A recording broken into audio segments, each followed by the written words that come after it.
La la la la la. Mm. Wow, here we go. Gosh. Hello. Hello Hello. there. Hello, everybody. Welcome. Welcome, welcome. I'm SumOne. I'm Anezka, and welcome to our episode of Everything and Nothing. Yeah, here we go. Yep. Well, another week. This last week, I'm sleepy today, and this last week was kind of intense. There's just a lot to do, and found out some sad news about someone I know who's going to be going through a health journey, and it's really sad about that. And Yep. just remembering how precious life is. The ups and downs. Yep. And downs. Makes I was flying high a couple weeks ago. Now I'm normal, which feels like a crash. yeah, and a coming half. from that blissed out state Yep, to To reality. Yep. Yep. But it makes me grateful to come sit at the table and have a conversation more than ever. Well, let's do that. Let's do that. Yeah. So, I forget. Whose turn is it? I think I went first last time. Damn it. Well, it's interesting because I was really able to practice a lot with how I was looking at my life. And even today, I was coming over to do this podcast, and I was starting to be like, oh, I don't like going over there as much as I like Dane's other apartment. And, and then I caught myself, and I'm like, okay, here we are. Like, what do we like about it?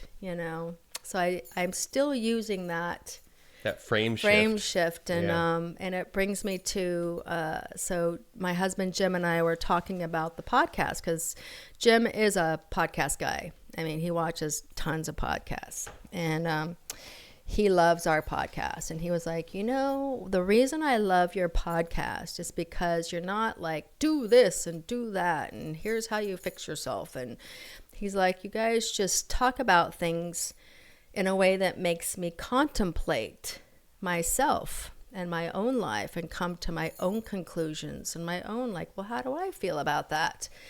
And I thought that was really cool. And so it really inspired my topic today, because I've been thinking about that, about contemplation. And I also, was thinking about how, so first and foremost, how it's kind of changed the way I think about this podcast. Because when we first started doing this, I was thinking like, we're just coming together and having a conversation. But after that conversation with Jim, I realized I feel like this platform is really about contemplation. It's about coming up with things that we can contemplate within ourselves. So today's topic is, what is contemplation? What's the difference between contemplation and meditation? Well, I, for one, would say that that's kind of much my goal going into this day one. Yeah. Was I kind of want an avenue to just think, to just explore, to talk about things and get a deeper understanding, and hopefully get some reflection from you. Yeah. And some reflection from other people out there. Yes. Some pushback, some people to tell me that I'm wrong about things. Yeah. Because I, being semi-intelligent, know that I'm very wrong about a lot of things. Yeah. So I look for that pushback and that reflection. Contemplation, meditation, stoicism, some time to recluse and retreat and just ponder are extremely valuable tools in my life. And, you can look at it as being a hermit or being isolated or whatever. But in my personal growth, it's been paramount to really understand the why I'm doing what I am doing and the where I want to end up going. You need those moments to think about, where am I and where do I want to be, in order to start to find a route to navigate that, to move your life in a meaningful way. Meditation, contemplation, I would say meditation has more of like a connotation around it of like spirituality. It's a little bit more woo-woo, a little bit more out there. But at the same time, I think they are saying the same things. Yeah. It's a turn within of the self. That's true. To have that really in common. explore whether it's through visualization, if you're in kind of a dream state, or just to explore your own labyrinth of thoughts. Contemplation's the same thing. It's just you're sitting there thinking about, okay, what happened, or what's the scenario, and what are the potential outcomes? Yeah. Do you really see a distinction between that? Yeah, I do. And, when COVID started, Jim and I had just found this new, teacher. His name is Richard Rudd, and he teaches what's called the Gene Keys. And you've heard me mention that before. And it's basically about healing, like going within and healing at like a DNA level, like his teaching. So we were doing that all through COVID. And one of the things that he talks about is contemplation a lot. Like that's a big tool that he taught us to use. And so my understanding is that meditation is more of a mindfulness. It's like a practice where you sit and you try to empty. The goal is to empty your mind and to come to that Zen place where there's nothing, and it's like people do that through the breath. They'll do it by staring at a candle, and the practice is as the thoughts come through to let them go and still them and be like, yeah, we're not thinking about that. We're coming to this nothing space. Whereas what I understand and have learned what contemplation is when you actively engage with it.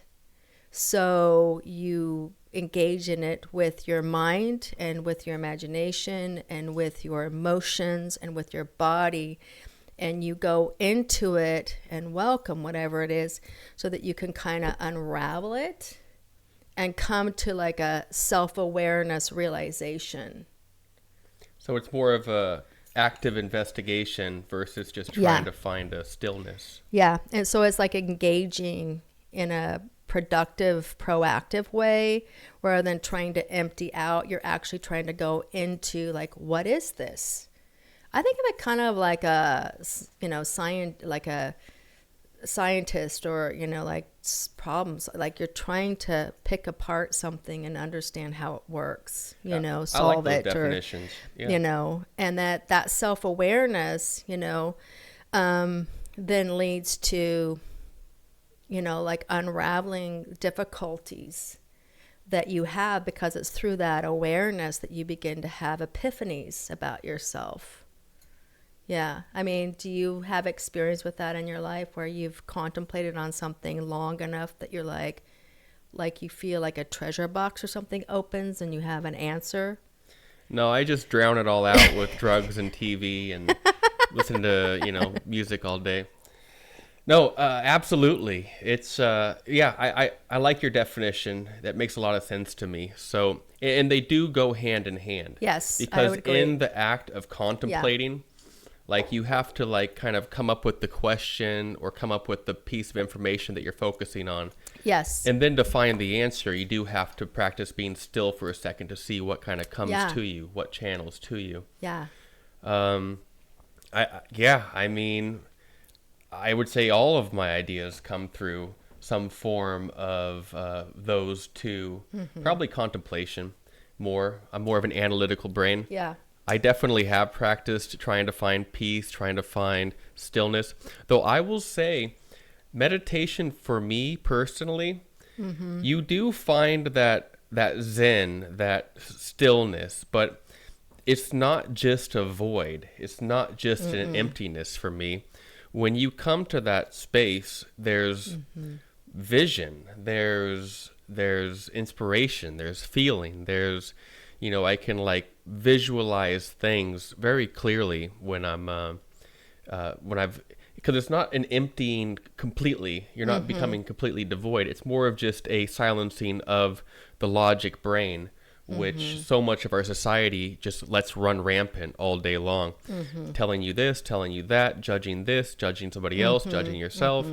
The mind's really good at running the show. Yeah. And so I would say meditation focuses mostly on just quieting that, because we're so out of control for the most part with our own minds. Yeah. Well, and in this technique that I learned, which I want to post this book, it's called The Art of Contemplation, and it's just really a small, great little book if you're interested. But the techniques that I learned from that is that there's 3 parts. It's like a pausing, which is what you just said. It's like, so when something comes up, you pause, and then you kind of like pivot or go into it, right? And then as you go into it more and more, then you can have like what's called a breakthrough or a merging or a, you have an epiphany. And I was just thinking about this morning, and I'd like to see if you have an experience, but I'm going to be completely honest and transparent here. How this art of contemplation has showed up in my life and how I used it in this formula is that I would say, when I started becoming conscious as an 18-year-old, I started being aware that there's this storyline for me of, I've always told myself that I'm not loved. I wasn't wanted. And the story came into creation for me when my mom would tell the story about, oh yeah, you were an accident and we didn't really want you, you weren't really planned. And there was like a big oh shit moment. How are we going to pay for this kid? And, and it was always kind of like, ha ha ha, and then we ended up, you came and we loved you and you're great, But it's weird how that really changed the trajectory of my life of always feeling like I wasn't wanted. And I wasn't really loved. It wasn't like people came together and said, oh my gosh, let's have a baby. And they had a baby and they're like, oh my God, we're so excited. We're pregnant. And here comes this, my introduction to this world wasn't that way. It was like, oh shit, here comes a baby. Now what are we going to do? How, it was. And so I carried that story for me.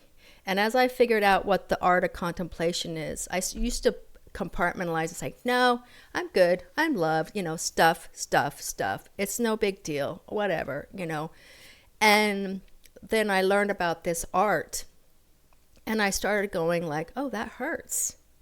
Oh, I started welcoming it and I started taking breaths and pausing and like, what is this? And started to unravel the story and unravel it. And we're talking like years now. We're talking about decades that I've been working on this issue. And in different ways. And then I'll say like maybe a month ago, I finally had, after coming back to this and processing and thinking about it and allowing it in my field, and even being like, wow, that hurts. That's okay. You are lovable, and something happened and I finally had a breakthrough. And I realized that I've always been loved.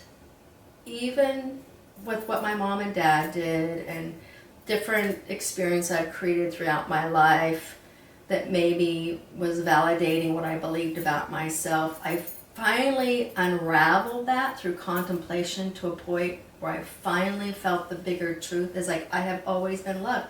Just because, if you want to call it God, source, created me. I'm love. That is love. Right? Yep. And it's I will say it's like the last, month or so, I was like, I'm a different person. And I feel like contemplation changes things, like I said, at a DNA level. It's not like reading a self-help book and you do it for a while and then you're like, oh, fuck that, it doesn't work, I'm not doing it anymore. This feels like a real, true core shift. I think that's what contemplation does. It goes down to that core level. I mean, have you experienced that, or? Absolutely. That? Yeah. Absolutely. Yeah. Yeah. Right now I'm contemplating why our microphones died. Oh, they did? Apparently, yeah. Oh. Well, at the break we'll take care. I can hear myself in here. Yeah, but the record stopped. Is the program over? It's not recording. Let's just take a All quick right, we're going to take a quick break and we'll come right back. You're in the flow too. I hate to break this up because you're killing it. Right. Welcome back. I'm sorry about that. You were on a roll. Oh gosh, no, we're going to stop again. We'll edit all that out. Oh.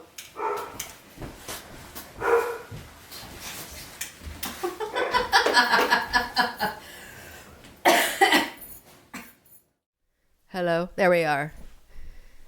We're back. We're probably going to have 3 breaks today because of our technical difficulties. But that's okay. We're figuring it out. So I'm going to contemplate. It's almost like the glitches are like, don't get this information. Don't talk about this. They're trying to suppress us. Trying to suppress us. It's a conspiracy. Don't contemplate anything. Yep, exactly. Just lay down and watch TV. Turn the television back on. They're getting too close to the truth. Oh my God, so true. Oh my gosh. But anyway, that you story. You were on a roll. I was awesome. And it's true. This is just a tool that I use a lot to contemplate everything. And I think the biggest thing for me is that I just don't push things down in a way anymore. I really pause 100 million times a day. And maybe not 1 million, maybe, but I feel things now. I look at things, I just don't bypass or, that's no big deal. And I also honor, that's different because I used to be like, you're being ridiculous.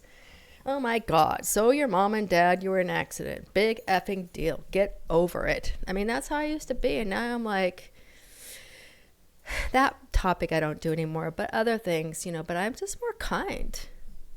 Yeah. I mean, a lot of us were accidents, It's not just unique to you. There's a lot of us out here. Oh, gosh, Dane. That's so true. Dane was not a planned. I mean, if you were to take a little poll of all the people out there, I'd say the majority of people probably just kind of happened. Yeah. People like to, have some fun. They do. And Connect. People happen to be a product of that. Yeah. So, yeah. I don't know why I took that to heart. I'm sure there's several people out there who it doesn't affect them at all, but I don't know why. It really had an impact on me my whole life. Maybe that was my destiny to come and feel that and work that out. Yeah, well, you're gifted with being able to feel a lot. And that's true. Also, I'm sure your mom, Grandma Marie, probably didn't have the most subtle way of saying it. Probably said it with some mischievous daggers in there, right? Yep. Yep. Anyway. Yeah, I think you were asking me about my personal journey with contemplation. Yeah. And I mean, really, I think contemplation plays into any meaningful thing that I do. Yes. Any shift. I mean, really, in order to break the routine and do something new, it takes that moment of reflection. It takes many moments usually of like, what do you think of this idea? And then if you ponder it a while, you'll come back to it like a week later, and then maybe a day after that. And then you pick up a new hobby, or you call somebody you haven't called in a long time, but you do something out of the norm because you thought about it, because you took pause and really weighed out the options of, is this something I want in my life? And typically the answer is yes, even if that's a ill-informed yes or not. You call the person, you do the thing, and you make the change. Yeah. It's necessary in course correction for sure. And like I said, I'm kind of a stoic person anyways. Like I wouldn't say I'm an introvert by any means. I really feel comfortable around people. But I like to have a lot of time just to not be around people. Yeah. I like to just hang out and just do my own thing and just kind of like marinate in all of my life experiences up to this point and kind of wonder what it all means and where it's all taking me. Now, for better or worse, I don't know. Maybe I could be doing more, talking more, connecting more. I think that that's really how you make a lot of meaningful movement in this world, is by being out and engaging also. But to engage meaningfully, you need those moments of unplugging as well. Yeah. So it's a big part of my life. Yeah. I don't practice meditation so much, although there is the whole idea of walking meditation, which is more of just like a meditation while doing tasks, whether that's actually walking or carrying water up a mountain, doing yoga, or doing your Excel spreadsheets in the office, or doing whatever leisurely or work activity that you have in your life. And I like that a lot because it doesn't take any time away from what you're trying to achieve in the day already. And it just puts you in a more peaceful mindset while you are progressing through your day to day over and over again, which is really invaluable because it's easy to get caught up in the insanity of it all. Yeah, get lost in that. That reminds me of a book I read in my 20s called Chop Wood, Carry Water. And it's basically that, bringing that mindfulness into every task that you do. Dishes, laundry, cleaning your room, anything, because, I think that's a beautiful point because, that's what we do more of than anything else. And if you can bring those practices, both meditation and contemplation, into whatever you're doing, who are you going to be? Pretty awesome. Somebody. Well, also being able to work in that Zen state, I think just makes your quality of work better. Yeah, I agree. It allows you to channel beauty into it, and it allows you to learn and get better at what you're doing. But to be in the Zen of cooking, or be in the Zen of programming, or podcasting, or I don't know, carrying wood. Yeah. It's there's ways to do it better, and by actually being attentive while you're doing it, you can improve. You can find an easier way, and you can find, hopefully, some enjoyment in it. Absolutely. Well, I just had a question I want to throw out to you. Shoot. So, do you think it's possible to do contemplation in a collective group form? Yes. Are we doing that right now? I don't know. Are we? Are we contemplating? I'm not really. I guess we are. We're contemplating together what contemplation is. With conversation. Because I was wondering, because I know Thanksgiving's coming up, and it's kind of become a trigger for a lot of people, including myself. I'm recontemplating that whole concept of Thanksgiving and what it is.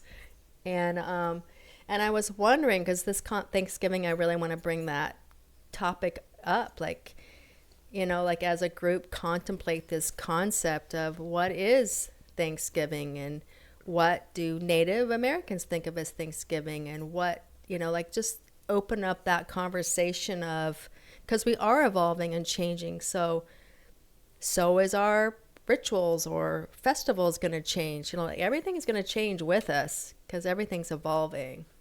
But if we contemplate things as a collective group in a conversation, I guess it is possible. I don't know. It depends on your intention in the conversation. But if you're having a conversation, and I always have loved kind of debate. I've always loved going at a couple people going at each other over an idea to try and, in some regard, prove each other wrong. But it doesn't have to be in a malicious way. Right. It can be in a, have you activated these neurons over here and thought about it this way? It can just give you a different shift, a different perspective, and allow you to refine your own conclusion. So I think in meaningful conversation, you are collectively contemplating. Yeah. That being said, Thanksgiving is my favorite holiday, and how dare you tear that down for me? Oh, dude, kidding. We're going to have some conversations about that. We're going to contemplate. We're going to contemplate that together, because it's changed for me, and I want it to grow into something that's healthier and encompassing, and because everything needs to die and be reborn. Everything, I think. I don't necessarily mean that it has to go away, but can it be something that fits in more of alignment with the new information we have and who we are today, and where it honors everyone? In my mind, it does honor everyone. In my mind, it's a day to give thanks for what you have. End of story. Now, if you want to go into the story of the Pilgrims and the history of the world and the new nation and what happened with the Native Americans back in the day, we can hash that up. We can talk about it. Yeah. But in my mind, just having a day to be thankful. Thank you for this abundance. Yeah. I love that. Yeah, I'm all about that too. Anyway, that's getting away from our conversation here. We're contemplating something. Yeah. We'll stay tuned to that, because I'm looking forward to having some conversations about that and contemplating that. I will say that I am too. So, So as we're closing up, is there anything else that you want to say around this topic that's burning on your heart? I mean, we all do it. Yeah. Just do it a little more deliberately. Yeah. Maybe be aware when you're doing it, and be aware when you're not doing it. Yeah. And see what it can open up in you. Yeah. It's definitely changed my life. And I just want to throw out another thing that just came to mind. Another part of this contemplation that I've been adding that has really been helping me is that, I think with, the way the world just feels like such a fast moving stream, and oftentimes I feel immersed in it and even overwhelmed by it.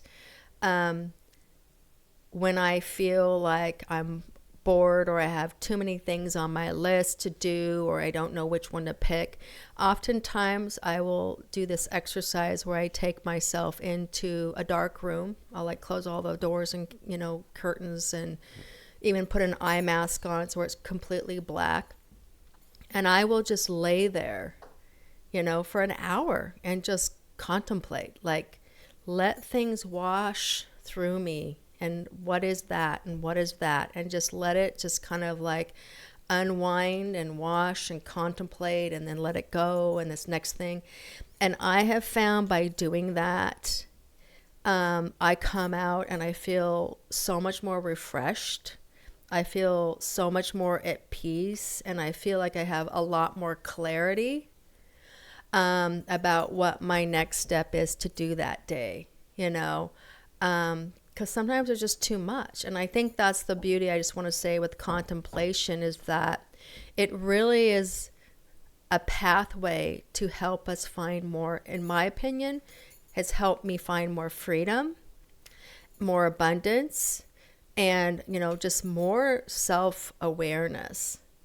Yeah, and helps you see. Yeah, because it really helps focus, it takes it helps me realize, it's not out here.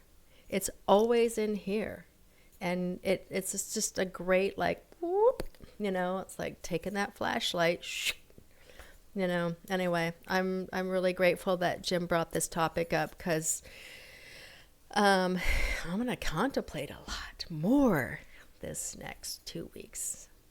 It's a solid tool. It is. I do it as well. Just I don't even need to turn the lights out. I'll just lay in bed or sit in a comfortable chair and just feel what I feel, and then think what I think about it, and then be like, what did that all mean? And then I'll get up and just live my life. I love it. That's really cool. Good. Yeah. Cool. Well, I feel complete with this one. I'm at peace. We'll see you in a minute. We'll for part take another 7. Yeah, which one this is. Our technology is going cuckoo today. Yeah, anyway, haywire. See you in a minute. Good recovery. Yes, hands. I'm jazzed. I'm happy the technology's working right now, so. Because it is kind of disappointing when you do a whole segment and it's like, oh, that didn't record, and you're like, oh, no video there. Oh, no audio here. Guess that was for nobody. It's all a learning experience, That was for us. Yeah, sometimes. That was for the room and the books and the dogs walls and the dogs and yeah, the exactly. trees. They enjoyed it. I have heard that trees listen and they like gossip, so tell them stories. They're not very big talkers, though. No, they're great listeners. Round 2. Yeah, round 2. From me to you. I'm always like, what's he going to say? What's our topic? It's always a mystery. I know. We keep it a mystery to keep the conversation more spontaneous in the moment. I don't have time to think about what I'm going to say with her question or topic, and vice versa. Makes it maybe a little more organic. And by that, I mean, makes both of us less prepared. Yeah. Which, it's Get both, yeah. It's really the first format we came up with, and we're just running with it still. We haven't really made any changes up till now. That's true. Yep. Yeah. Well, I did have a topic, and I still do. I wanted to talk about, it's kind of evolved a little bit, and I've kind of gotten more and more to what I think the root of this topic is. Mm-hmm. And at its essence, I think I want to talk about the power of choice, decision making. And I think that this kind of ties back to contemplation a little bit. Absolutely. Because to make a good decision, I feel like you have to contemplate. You have to kind of find a peace, and then you have to feel what the right decision is to make. Yeah. But there's also another topic we talked about, identity. Like, who am I? What am I? And it's like, I'm this physical body. Sure. I'm, I've done a lot of things. I have certain accolades.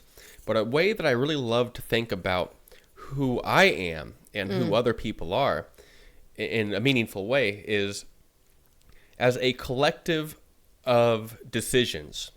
I am a collection of decisions that I have made up until now. And you can kind of identify me and judge me and really know me based on how I choose to do things.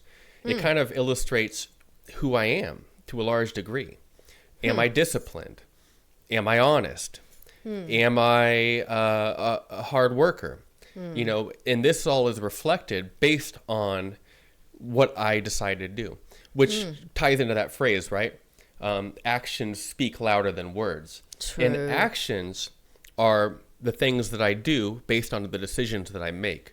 So I think it's a really clear and honest way to try to understand who someone is, the decisions that they make. What do you think about choice? Oh my God. I mean, as you're talking, my brain just went numb and then fired in a million different ways. And I'm not sure what to say about it. It's like, I've never really thought about myself in connection to my choices. So as I was listening to you talk, I'm trying to run through the Rolodex of my entire life. It's a big Rolodex you got there. It is. I'm 62. I think I'm 62 or 63. I can't remember. Anyway, so I'm kind of like, whoa. And, and it makes me think of, like, I would say when I was younger, I was very identified with all the I am this. I am a woman. I am creative. I'm sassy. I'm, an artist. I'm, like it was very important for me to have all these different labels and all these ways that I would make choices, And I will say as I have gotten older, this is a different perspective. It has been more of a focus to lay down the labels, all of them, and come more into an understanding that I am this energy inside that actually has no labels at all, that is beyond the human projections of what I've chose this lifetime to be, do, and have. And so it's interesting because I kind of see an arc, right? So I see an arc of the choices I was making when I was young was like, how can I be seen and heard, and how can I be safe, and then everything was like, how can I hide from my brother, like it was like a lot of that stuff, right? And how can I survive in school, and all this stuff. And then the choices as I became older became more, I have been a seeker and on a spiritual path, that's just who I am. So it was like, how can I make better choices? How can I be a better human being? How can I protect myself? How can I protect my family? How can I, it was like those kinds of choices. And so that's a really interesting question. So for me, what highlights is how there's seasons of my personality. And some things I've kept all the way through and have just kind of distilled and been kindled and fired and more refined and more cute. And then some things about choices I've made have fizzled out. Like they had a time and a season and they're gone. Yeah.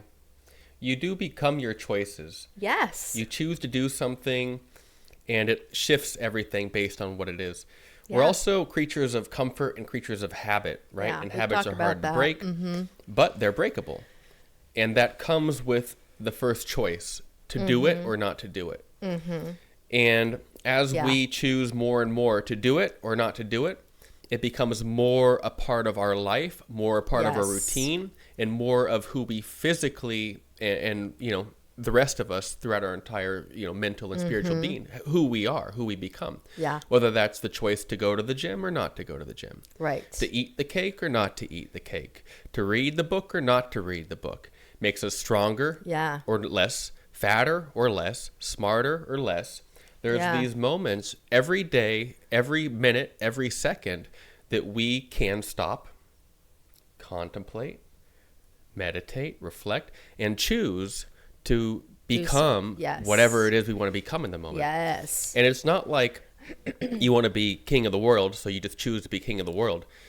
It's that you just have to choose to be king of the moment over and over and over again. And maybe that takes you to king of the world. I don't know. That's probably never going to be my destiny or any maybe of the king our of destiny. yourself.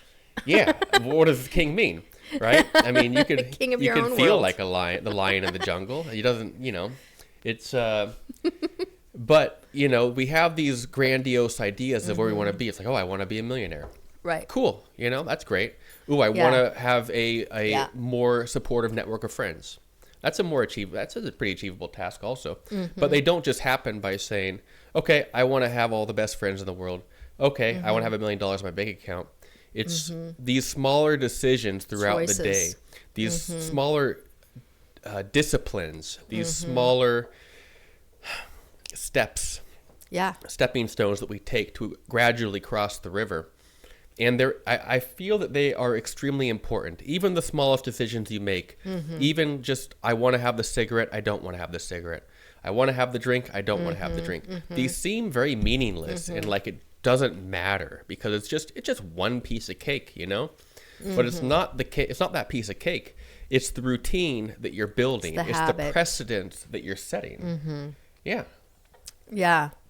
Yeah. It's like, is it the story or is it, is it the whole book or is it just a little sentence or paragraph? It's who are you choosing to be right now? Yeah. Yep. And it's something that we all have to deal with, again, a million times a day. And I think this is brilliant because this marries with contemplation, because I think that, there were, at the beginning of my life, I would feel like, I think most of my choices were unconscious. Yeah. Right? Me too. I was choosing things out of fear or what I was taught or how not to have something happen to me. It wasn't by like, this is who I want to be and this is what I want to have. It was like, how can I get away from this or how can I avoid that? And half the time, and I wasn't even conscious about that. I was just in survival mode. But then as I got older and I realized techniques and tools and I started to understand, then my choices became, like more conscious, like, no, I don't want to do that. Yeah. And then now I feel like with this new tool of contemplation, it's gone even a step further. It's not just about being conscious. It's about then taking that responsibility. And that's what I feel like contemplation is like, now I consciously choose to pause and like, is this the best choice?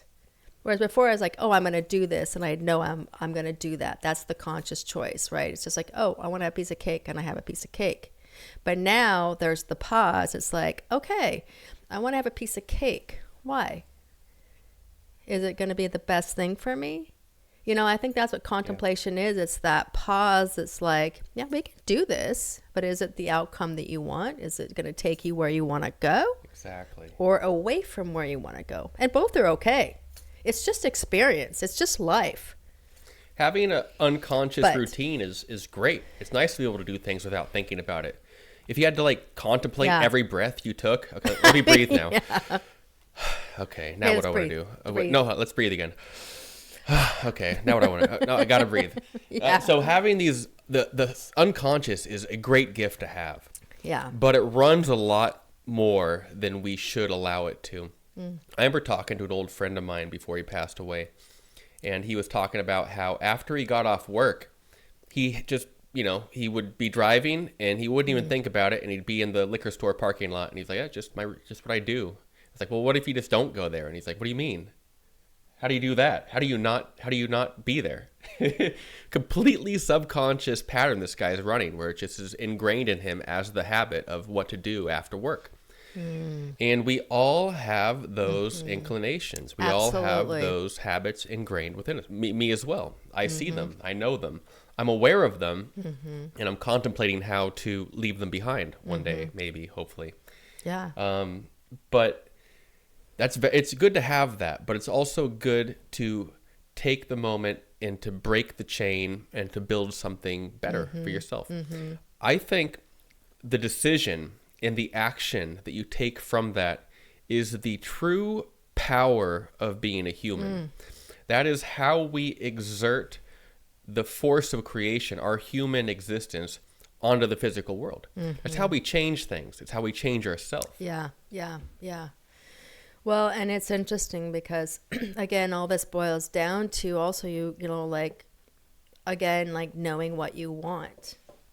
You know, what do you want? And, you know, because I do spend a lot, and that's changed also through the seasons of my life. You know, it used to be like I contemplate about money a lot, not because I'm like, oh, I have to have tons of money, but it's one of the things I came in to learn about. I mean, in our family, it was always like, my dad was like, we don't have enough money. You know, like, again, it was one of those things.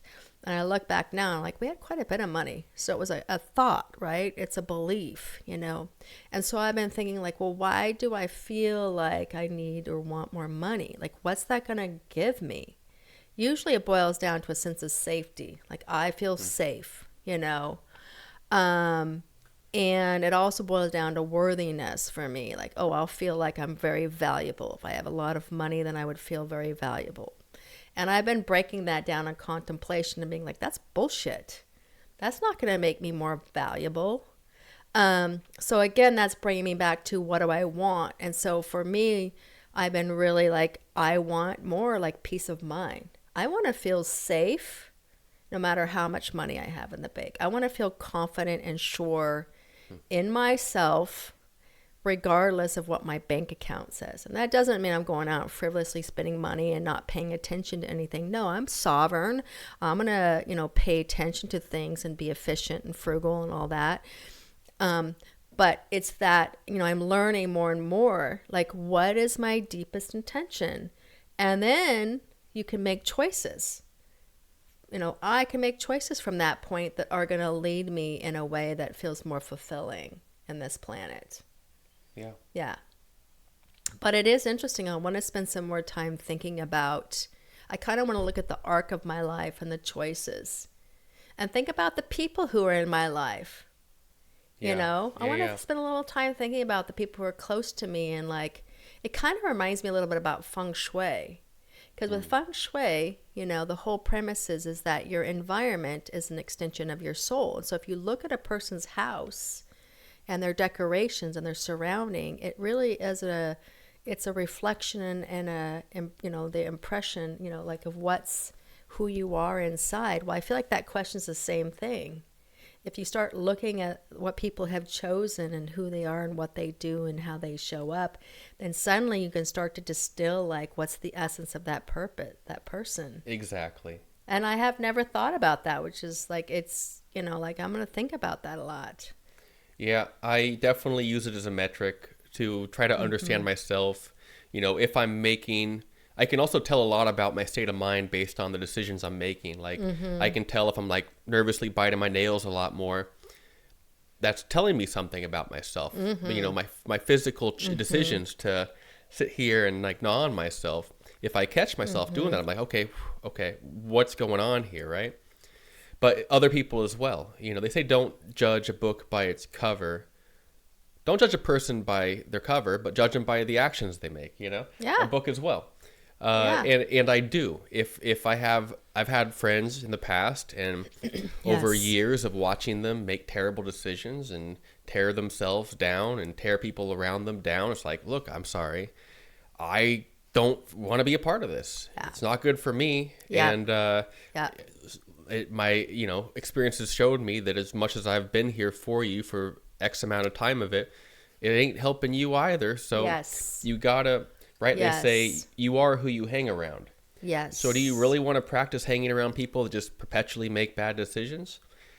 Given we all do to some extent. So you got to really weigh everything out in those situations. But it's a good metric. It's a good way to understand who we are, really. And once we understand who we are, it's a good way to make meaningful change and become something we would rather be. Yeah. Yeah. I love it. I love it too. Yeah. I think it's really, It's interesting because I want to actually sit and think about this. I can't do it on the camera because I'm actually going to have to sit and hold people in my field and, Contemplate. and contemplate them, but it also makes sense of, like that would be another way. If I can see how this could be a tool if somebody or something in your life is just not feeling right. Like you feel really uncomfortable around them. Like, I don't understand what's, like they're my friend or, it would be curious then to kind of go and hold that person and look at the behaviors and look at the choices and look at, and it might actually give some information about why that relationship or that person isn't resonating anymore. Yeah. And then going like, oh, that's what's going on. And this isn't in alignment with me anymore. I don't prescribe to that, know? Yeah. Been there. Yeah. I'll be there again. Yeah. Yeah. Huh. Cool. Well, that was a short one, but I feel like we went deep, we went quick. My head hurts. My head, when you listen to my inner thoughts, it just sounds like listening to a seashell. What? Vacuous? Empty? Exactly. Yep. I doubt that. I'm at peace. I'm in Zen. That would be nice. I don't think I'm there. I think mine's more like a pinball machine. Oh, that's a lot of noise. Bing, bing, bing, bing, bing, bing, bing, bing, bing, bing, bing. And then I'm like, go to the dark room. Go to the dark room. Exactly. Unplug the nervous system. And then it's like unplugging the pinball machine. And then I come back. Oh, that's a good metaphor. I like it. Yeah, right. That's good. Oh, anyway, as always, Dane, I love hanging out and talking. You're one of my favorite people. Yeah. Well, I mean, you brought me into this world, so I gotta like you a little bit. It's a happy accident. Yep. Happy accident. Two of us. Oh, anyway, well, I think we'll leave it there. I feel good. And just invite you to, we'll leave the link for the book at the end. And just, enjoy your 2 weeks of contemplation. Thanks for putting up with all our technical shenanigans. We'll eventually get it. Real. Yeah. Thanks for joining us. All right, guys. Till next time, be well, big love. See you down the road. Yeah. Bye. It's good stuff. I love this tea so much. Oh, that was a pretty good one. Cheers.